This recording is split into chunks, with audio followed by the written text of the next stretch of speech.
ti chiami? Leonardo, Che classe fai? terza media. Perché leggi? Per arricchire il mio lessico per passione.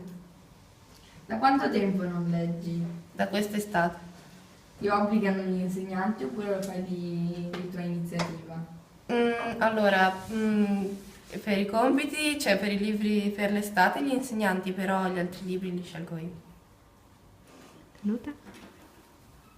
Come ti chiami? Mi chiamo Stefano, Che classe fai? faccio la terza media dell'Istituto Barbarigo. Perché leggi? Leggo prima di tutto per arricchire il mio lessico, il mio vocabolario e insomma come parlo. Poi spesso anche per passione, dipende anche dai generi di libri, quindi Da quanto non leggi? da ieri sera.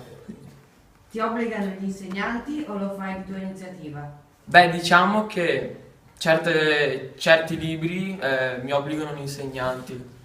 A volte sì, leggo io per mia iniziativa. Ti chiami? Laura. Di che classe sei? Seconda media. Ti posso fare delle domande? Sì, Ti piace leggere? sì, molto. Qual è il tuo libro preferito? Non è la fine del mondo.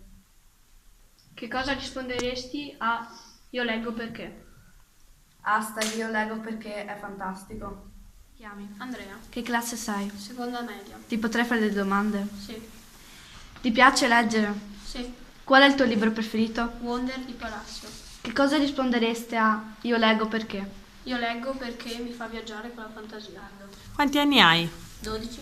In che classe sei? Seconda media. Ti piace leggere? Sì, molto. Quanti libri leggi più o meno al mese? Circa 1 o 2. Bene. E qual è il tuo libro preferito? La breve storia del mondo di Gombrich. E se dovessi dirmi io leggo perché, che cosa risponderesti? Io leggo perché leggere ti fa imparare e ti fa comprendere cose nuove.